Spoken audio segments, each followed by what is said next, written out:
नमस्कार दोस्तों, मैं राहुल आप सभी का मंथन में स्वागत करता हूं। आज के इस सेशन में हम लोग नेशनल ग्रीन हाइड्रोजन मिशन को समझने का प्रयास करेंगे।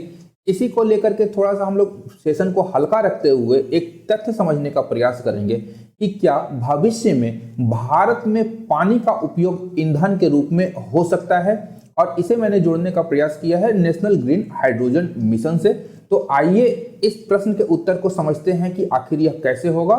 तो 4 तारीख को केंद्रीय मंत्रिमंडल ने नेशनल ग्रीन हाइड्रोजन मिशन के इनिशियल आउटले के अंतर्गत 19,744 करोड़ रुपए का इनिशियल पेमेंट जो था वह जारी कर दिया गया है। सबसे पहले समझते हैं कि जो निधि जारी की गई है उसमें है क्या क्या। तो सबसे पहले है कि 17,490 करोड़ रुपए साइट प्रोग्राम के लिए जारी किए गए हैं। ध्यान रखिएगा, साइट प्रोग्राम का फुल फॉर्म है strategic intervention for green hydrogen transition programme. यहां पर कहने का तात्पर्य है कि जब भारतीय इंडस्ट्रियां जीवाश्म ईंधन से हाइड्रोजन ईंधन की ओर संक्रमण करेगी तो गवर्नमेंट ने इस टोटल अमाउंट 19,744 करोड़ रुपए का जो अमाउंट जारी किया गया है उसमें से 17,490 करोड़ रुपए यानी कि लगभग 88.6% को ये इंसेंटिव के रूप में उपयोग करेगी। किस लिए? तो हाइड्रोजन ईंधन के उत्पादन के लिए। और यहाँ पर मूल रूप से जो हाइड्रोजन का ईंधन होगा और उसके जो इक्विपमेंट्स होंगे उनके उत्पादन के लिए, मैन्युफैक्चरिंग के लिए इस पैसे का उपयोग किया जाएगा। वहीं 1,466 करोड़ रुपए का पायलट प्रोजेक्ट जारी करने के लिए रखा गया है। 400 करोड़ रुपए रखे गए हैं रिसर्च एंड डेवलपमेंट के लिए और 388 करोड़ रुपए रखे गए हैं मिशन के अदर कंपोनेंट्स के लिए। समझते हैं यहाँ पे कि आखिर इस मिशन से सरकार की क्या क्या उम्मीदें हैं। तो सर्वप्रथम है कि यदि हम लोग ग्रीन हाइड्रोजन का विकास करते हैं, भारत में नेशनल ग्रीन हाइड्रोजन मिशन को जब लॉन्च किया गया तो इसमें सबसे पहला उद्देश्य रखा गया कि 5 MMT 5 मिलियन मीट्रिक टन पर एनम का हाइड्रोजन, ग्रीन हाइड्रोजन का उत्पादन भारत में किया जाएगा, पहला था। दूसरा है कि जो रिन्यूएबल एनर्जी कैपेसिटी है हमारी उसमें 125 गीगावाट का और अतिरिक्त क्षमता का सृजन करने का बात इस मिशन में कहा गया है। तीसरा है कि इसमें 8 लाख करोड़ रुपए का टोटल इन्वेस्टमेंट आएगा जिसके परिणाम स्वरूप 6 लाख अतिरिक्त रोजगार के नए अवसरों का सृजन इस मिशन के द्वारा हो सकता है। वहीं हमारे जीवाश्म ईंधन का जो आयात बिल है उसमें 1 लाख करोड़ रुपए की कुल कमी इसमें आएगी। इसके साथ ही है कि 50 MMT जो हमारा ग्रीन हाउस उत्सर्जन गैस है, 50 मिलियन मीट्रिक टन का जो ग्रीन हाउस गैसेस का उत्सर्जन है वह इसके द्वारा रोकथाम की जाएगी। तो ये नेशनल ग्रीन हाइड्रोजन मिशन का मूलभूत उद्देश्य है जिसके लिए सरकार ने यहाँ पर इनिशियल आउटले को देने की बात यहाँ पर कही गई है। तो सबसे पहले हम लोग समझते हैं कि व्हाट इज हाइड्रोजन, की हाइड्रोजन भैया है पहले क्या। तो हाइड्रोजन हमारे पीरियोडिक टेबल का पहले आवर्त और पहले वर्ग का पहला सदस्य है, याद रखिएगा। यह जो है यह आपका सबसे साधारण और सबसे हल्का तत्व है जिसमें ना तो कोई सुगंध होता है, ना कोई रंग है, ना ही इसमें कोई स्वाद है और ना ही यह नॉन टॉक्सिक है। इसके विपरीत यह प्रकृति में पाए जाने वाला सर्वाधिक ज्वलनशील पदार्थों में से एक है। ध्यान रखिएगा, केमिस्ट्री में हम लोग या आप पढ़े होंगे कि हाइड्रोजन को भविष्य का ईंधन कहा जाता है। तो आखिर क्यों कहा जा गया है? तो इसकी ज्वलनशील प्रकृति के कारण हाइड्रोजन को भविष्य का ईंधन कहा जाता है जिसका उपयोग हम लोग वाहन उद्योग में या फिर किसी भी जगह पे कहीं भी एनर्जी के रूप में इसका उपयोग कर सकते हैं। अब यहां पर हम लोग देखते हैं कि हाइड्रोजन का ना कोई रंग है ना कोई गंध है, लेकिन फिर ये ग्रीन हाइड्रोजन क्या है? आखिर ग्रीन, हरा हाइड्रोजन, हरे रंग का हाइड्रोजन क्या है? जबकि हम लोग जानते हैं कि हाइड्रोजन की प्रकृति, उसका जो रंग है वह रंगहीन है। तो आखिर यहाँ पर ग्रीन हाइड्रोजन सर्वप्रथम हम लोग समझने का प्रयास करते हैं कि ग्रीन हाइड्रोजन है क्या। तो ग्रीन हाइड्रोजन उस हाइड्रोजन को कहते हैं जिसका निर्माण नवीकरणीय ऊर्जा स्रोतों के माध्यम से किया जाता है। नवीकरणीय ऊर्जा स्रोतों में मूल रूप से हम लोग पवन चक्की और सोलर प्लेट्स का उपयोग करेंगे, सौर ऊर्जा का उपयोग करेंगे इस प्रकार के हाइड्रोजन के निर्माण के लिए।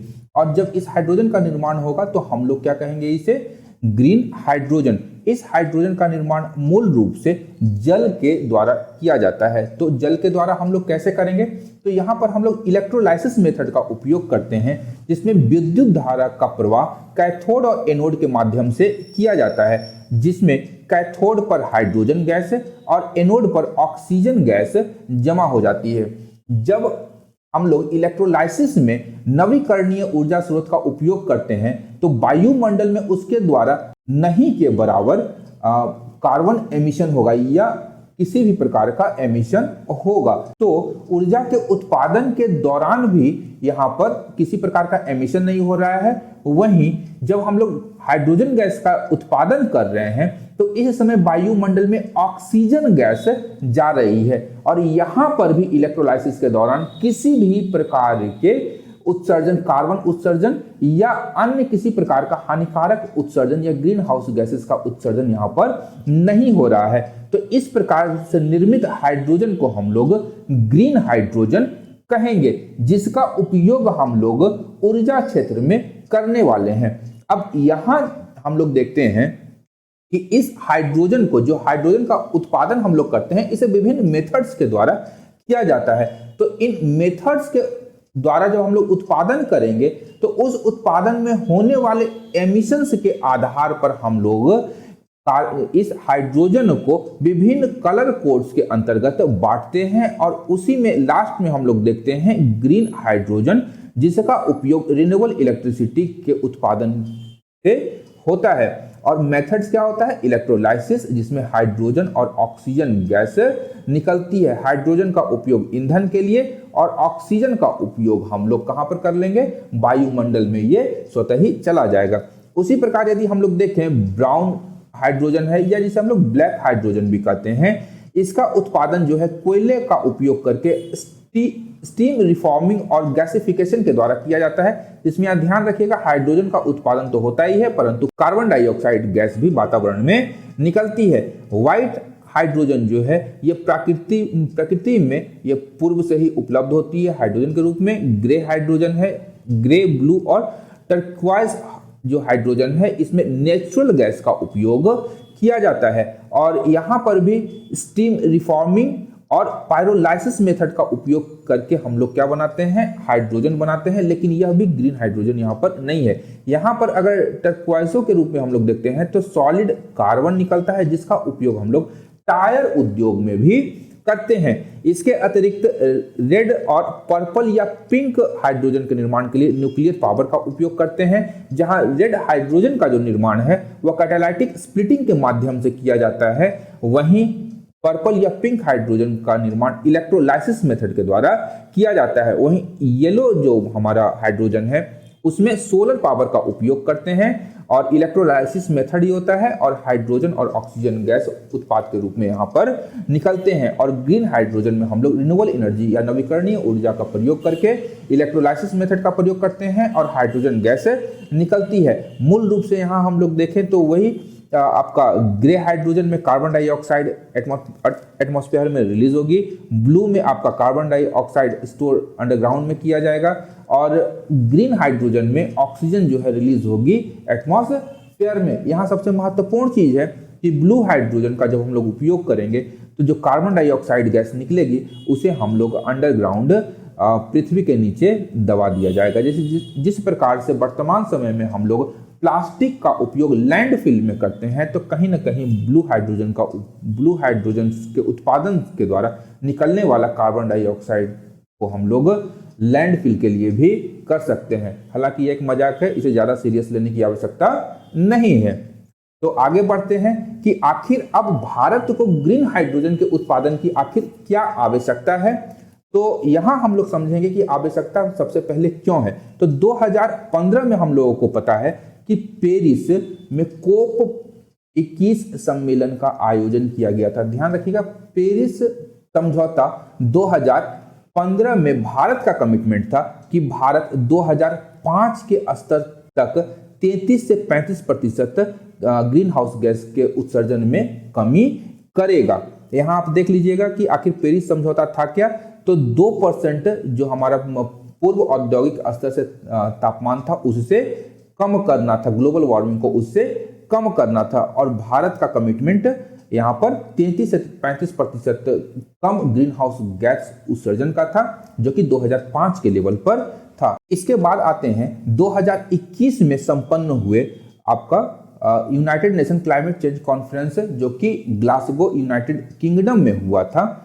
इसमें भारत ने पंचामृत, भारतीय प्रधानमंत्री ने अपने उद्बोधन में विश्व को पंचामृत का संदेश दिया था। उसमें भारत ने अपना लक्ष्य निर्धारित किया था कि 2070 तक भारत नेट जीरो इकोनॉमी बन जाएगा, यानी भारत जीरो मात्रा में ग्रीन हाउस गैसेस का उत्सर्जन करेगा। अब यहाँ पर पंचामृत में यदि हम लोग देखें तो यहाँ से हम लोग समझ सकते हैं कि भारत ने ग्रीन हाइड्रोजन मिशन की शुरुआत क्यों की है। तो सबसे पहला था कि भारत जो है नॉन फॉसिल एनर्जी कैपेसिटी को बढ़ा करके 500 गीगावाट करेगा। कब तक? तो 2030 तक नॉन फॉसिल फ्यूल में आपका ग्रीन हाइड्रोजन भी आ जाता है।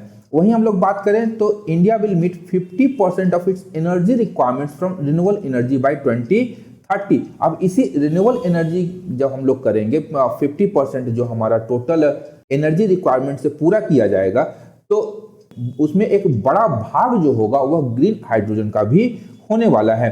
India will reduce the total projected carbon emissions by 1 billion tonne from now onwards till 2030। 1 billion भैया हम कम करेंगे कैसे? जब तक हम लोग नवीकरणीय ऊर्जा स्रोत का उपयोग नहीं करेंगे तब तक यह नहीं कर सकते हैं, और उसमें भी ग्रीन हाइड्रोजन की महत्वपूर्ण भूमिका होगी। 2030 तक India will reduce the carbon intensity of its economy bye less than 45%। जो हमारा कार्बन इंटेंसिटी होगा वह कितना हो जाएगा? 45% हो जाएगा हमारी संपूर्ण अर्थव्यवस्था का। कब तक? तो 2030 तक, और 2070 तक हम लोग नेट जीरो अचीव कर लेंगे। तो ये जो पंचामृत जो दिया गया था प्रधानमंत्री के द्वारा, तो इसमें ग्रीन हाइड्रोजन का अपना एक महत्वपूर्ण स्थान है। दूसरा सबसे महत्वपूर्ण मुद्दा है कि हम लोग जो क्रूड ऑयल का इंपोर्ट करते हैं वह लगभग 80% करते हैं। ध्यान रखिएगा, हमारी जो कुल आवश्यकता है उसका 80% हमें आयात करना पड़ता है, जिससे हमारी की जो बहुमूल्य विदेशी मुद्रा है डॉलर, उसे खर्च करना पड़ता है। और प्रत्येक वर्ष लगभग भारत को 100 बिलियन यूएस डॉलर खर्च करना पड़ता है। किसमें? तो क्रूड ऑयल के इंपोर्ट करने में। क्रूड ऑयल का लें या पूरा कर लें कि जो हमारा जीवाश्म ईंधन है उसको आयात करने में भारत को 100 बिलियन डॉलर खर्च करना पड़ता है। तो यहाँ पर इसमें कमी आ जाएगी, जैसा कि सरकार का भी करना है कि 1 लाख करोड़ रुपए इससे हम बचा सकते हैं। तीसरा महत्वपूर्ण तथ्य है कि वर्ल्ड इकोनॉमिक फोरम के अनुसार भारत जो है विश्व का तीसरा सबसे बड़ा कार्बन एमिशन या ग्रीन हाउस गैस उत्सर्जक राष्ट्र है। चाइना पहले स्थान पर है, यूनाइटेड स्टेट्स दूसरे स्थान पर, और भारत कुल वैश्विक उत्सर्जन के लगभग 7% का उत्सर्जन स्वयं करता है। लगभग 6.8% है, इसे 7% पकड़ करके चलिए। अगला सबसे महत्वपूर्ण तथ्य है कि भारत को क्यों ग्रीन हाइड्रोजन मिशन अपनाना चाहिए। तो 2021 में प्रधानमंत्री के द्वारा 15 अगस्त को दिए गए भाषण में इसका हम लोग उल्लेख देख सकते हैं कि प्रधानमंत्री ने 2047 तक भारत को एनर्जी इंडिपेंडेंट होने की बात कही थी, यानी ऊर्जा के क्षेत्र में हमें स्वतंत्र होने का जो लक्ष्य दिया गया था वह 2047 का था। तो हमारे पास में हम लोग जीवाश्म ईंधन का उत्पादन कर नहीं पाते हैं, 80% का जो है हम लोग आयात करते हैं। तो 2047 तक भैया हम स्वतंत्र होंगे कैसे? तो स्वतंत्र होंगे ग्रीन हाइड्रोजन मिशन से। ध्यान रखिएगा, ग्रीन हाइड्रोजन मिशन की इसमें भूमिका सबसे महत्वपूर्ण रहने वाली है। बजट 2021 में जो हमारा रिन्यूएबल एनर्जी सेक्टर था उसमें नेशनल हाइड्रोजन मिशन को लॉन्च किया गया था केंद्र सरकार के द्वारा। इसके अतिरिक्त एक डेटा है कि 2030 तक जो भारतीय इंडस्ट्रीज हैं उनमें 10% हाइड्रोजन जो है कंजम्पशन वहां पे बढ़ जाएगा। अब यहाँ पे हम लोग अगर देखें तो हम लोग जीवाश्म ईंधन का क्या करते हैं? इंपोर्ट करते हैं, और यदि आज से हम लोग काम नहीं करेंगे तो 2030 में आते आते पता चला कि हम लोग हाइड्रोजन गैस का भी क्या कर रहे हैं? आयात ही कर रहे हैं, और वहां भी हमें विदेशी मुद्रा खर्च करनी पड़ रही है। अब यदि भारत को विदेशी मुद्रा अर्जित करनी है तो हमें ग्रीन हाइड्रोजन मिशन में इन्वेस्ट करने की वर्तमान में आवश्यकता है, जिसके कारण हम एनर्जी इंपोर्टर से एनर्जी एक्सपोर्टर बन सकते हैं, क्योंकि आने वाले दिनों में जो वैश्विक बाजार है उसमें भी ग्रीन हाइड्रोजन की डिमांड बढ़ने वाली है। एक अनुमान के अनुसार 2021 में 2.14 बिलियन यूएस डॉलर का इसका टोटल मार्केट बताया गया है, जो कि 2022 से लेकर 2030 तक, ध्यान रखिएगा 2031 तक यह 51.6% के कंपाउंड एनुअल ग्रोथ रेट से लगातार बढ़ रही है और एक उम्मीद है कि 2031 तक यह 135.73 बिलियन यूएस डॉलर का यह मार्केट हो जाने वाला है 2031 तक। यदि भारत को यहां से एक महत्वपूर्ण मात्रा में एक विदेशी मुद्रा अर्जित करनी है तो इस सेक्टर में निवेश करना होगा, ध्यान देने की आवश्यकता है तथा रिसर्च एंड डेवलपमेंट करने की आवश्यकता है, जिसके लिए सरकार ने इंडस्ट्रीज को प्रेरित करने के लिए 19,000 करोड़ रुपए का ये इनिशियल आउटले दिया है। अब वर्तमान समय में हम लोग देखें कि जो भारत है वो कितना % हाइड्रोजन गैस का उत्पादन, ग्रीन हाइड्रोजन गैस का उत्पादन कर रहा है। तो यहाँ पर सबसे महत्वपूर्ण है कि वर्तमान समय में भारत ने ग्रीन हाइड्रोजन के उत्पादन की सिर्फ शुरुआत भर की है और 2030 तक नॉन फॉसिल एनर्जी कैपेसिटी को बढ़ा करके 500 गीगावाट करने की भारत का लक्ष्य भारत ने निर्धारित करके रखा है। यदि हम लोग पहले प्योर ग्रीन हाइड्रोजन प्लांट की बात करें तो इसे इंडियन ऑयल के द्वारा असम के जोरहाट में कमीशन किया गया है, जिसमें 10 kg per day green hydrogen का उत्पादन किया जा रहा है, जो 99.99% प्योर ग्रीन हाइड्रोजन है और यह भारत का पायलट प्रोजेक्ट है। इसके अतिरिक्त अन्य कंपनियां भी इस क्षेत्र में अत्यधिक मात्रा में निवेश कर रही हैं, साथ ही साथ यहाँ पर R&D को बढ़ावा दे रही हैं और अपना जो सेटअप है उसे वो लोग लगा रहे हैं। अब ग्रीन हाइड्रोजन मिशन के तहत जो कैपेसिटी इंस्टॉलेशन है वह सर्वाधिक भारत के तटीय राज्यों, ध्यान रखिएगा इन तटीय राज्यों में सर्वाधिक क्षमता विद्यमान है ग्रीन हाइड्रोजन के निर्माण के लिए, क्योंकि नवीकरणीय ऊर्जा जहां पे होगा ग्रीन हाइड्रोजन का उत्पादन वहीं पे होगा। इसके अतिरिक्त तटीय राज्यों के अतिरिक्त राजस्थान और मध्य प्रदेश में भी कुछ ऐसे जगह हैं चिन्हित किया गया है सरकार के द्वारा जहां ग्रीन हाइड्रोजन कैपेसिटी की स्थापना की जा सकती है। अब यहाँ हम लोग देखते हैं कि ग्रीन हाइड्रोजन के क्या एडवांटेज हैं और डिसएडवांटेज हैं। तो एडवांटेज सबसे पहले है कि एमिशन फ्री है, क्योंकि इसका जो उपयोग, इसका जो निर्माण है हाइड्रोजन का, उसमें वाटर वेपर जो है वह रिलीज होगा और ऑक्सीजन गैस रिलीज होगी। हाइड्रोजन जो है वह अपरिमित मात्रा में उपलब्ध है और यह इलेक्ट्रोलाइसिस मेथड के द्वारा इसका उत्पादन किया जा सकता है। इसका जो रेंज है यह काफी होगा। यदि हम लोग ईंधन के रूप में गाड़ियों में भरें तो एक बार फिल करने पे अप टू 600 किलोमीटर तक गाड़ियां बिना रिफ्यूलिंग के आगे जा सकती हैं। फास्ट रिफ्यूलिंग है, 3 से 5 मिनट में एक टैंक जो है वह फुल हो जाएगा। वहीं इंजन में किसी प्रकार का कोई साउंड नहीं होगा और किसी प्रकार का कोई नॉइज उत्पन्न होने की संभावना नहीं है। इसके अतिरिक्त यदि हम लोग डिसएडवांटेज की बात करें तो इसकी लोअर एफिशिएंसी के कारण क्या है, तो इसका हाई एनर्जी लॉसेस, यहाँ पर एनर्जी लॉस काफी ज्यादा होगा, जिसके कारण इसकी जो एफिशिएंसी है हाइड्रोजन, ग्रीन हाइड्रोजन की, यह क्या है, काफी कम हो जाएगी। वहीं यह अत्यधिक ज्वलनशील है और इससे दुर्घटना होने की संभावना बढ़ सकती है। या हम लोग समझ सकते हैं कि यदि गाड़ियों में टकराव होती है, आपस में टकराती हैं गाड़ियां, तो उसमें आग लगने की संभावना बढ़ सकती है। तो सुरक्षा मानदंडों को यहाँ पर बढ़ाया जा सकता है। पुअर इंफ्रास्ट्रक्चर है। यदि वर्तमान समय में देखें तो ग्रीन हाइड्रोजन के उत्पादन के लिए या उसके लॉजिस्टिक्स के लिए या स्टोरेज के लिए जो हमारे पास में इंफ्रास्ट्रक्चर है वह उपलब्ध नहीं है। और इसके साथ है कि आपका हाई कॉस्ट, यह अत्यधिक महंगी है। कारण क्या, खरीदने में महंगी होगी तो लोग खरीदेंगे नहीं, साथ ही साथ इसे मेंटेन करना भी अत्यधिक महंगा है। और एक तथ्य अन्य है कि इसके उत्पादन के लिए हम लोग जो इलेक्ट्रोलाइसिस मेथड का उपयोग करते हैं उसमें इरिडियम और प्लैटिनम जैसे महंगी धातुओं का प्रयोग किया जाता है। तो केवल वैसे ही देश जो इन धातुओं का या तो उत्पादन करते हैं या इनके आयात करने की ये क्षमता रखते हैं, इस ग्रीन हाइड्रोजन के उत्पादन को करने में वो सक्षम हो सकते हैं।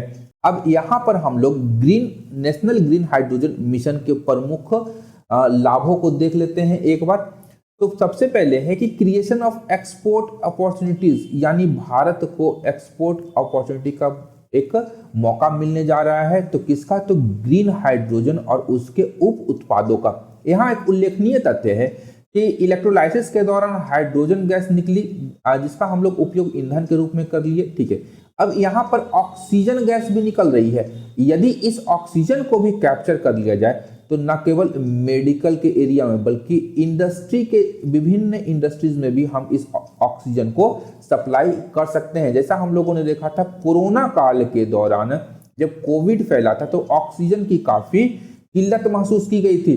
और यदि नेशनल ग्रीन हाइड्रोजन मिशन के तहत या किसी भी देश में या भारत में ही ग्रीन हाइड्रोजन का उत्पादन हो रहा होता तो ऑक्सीजन की किल्लत नहीं होती। हम लोग हाइड्रोजन ईंधन के साथ साथ ऑक्सीजन को भी कैप्चर करके इसे मेडिकल फैसिलिटीज में पहुंचाया करते, जिससे कि जो हमारे पास में ऑक्सीजन की किल्लत हुई थी वह किल्लत नहीं हो पाती। इसके बाद है कि हम लोग इंडस्ट्रीज को या जो हमारा मोबिलिटी सेक्टर है या एनर्जी सेक्टर है, इन तीनों सेक्टर को डिकार्बनाइजेशन की ओर लेकर के आगे बढ़ेंगे, क्योंकि जब इंडस्ट्री जीवाश्म ईंधन का उपयोग नहीं करेगी तो यह उत्सर्जन भी कम करेगी। इसके बाद है कि हम लोगों का जो डिपेंडेंस है इंपोर्टेड फॉसिल्स फ्यूल पर या फीड स्टॉक पर, उस पर कमी आएगी। डेवलपमेंट जो है हमारा इंडिजिनियस मैन्युफैक्चरिंग कैपेबिलिटी, उसमें काफी ज्यादा विकास होगा। साथ ही साथ नए जॉब अपॉर्चुनिटी का विकास होगा और कटिंग एज टेक्नोलॉजीज का यहाँ पर विकास होने की संभावना दिखाई देती है। आज का सेशन यहीं पे समाप्त होता है। उम्मीद करता हूँ कि आज के सेशन से आप लोग को महत्वपूर्ण जानकारियां प्राप्त हुई होंगी। अंत तक देखने के लिए धन्यवाद। देखते रहिए मंथन, क्योंकि मैं इस प्रकार के वीडियोस लाता रहता हूँ। Thank you.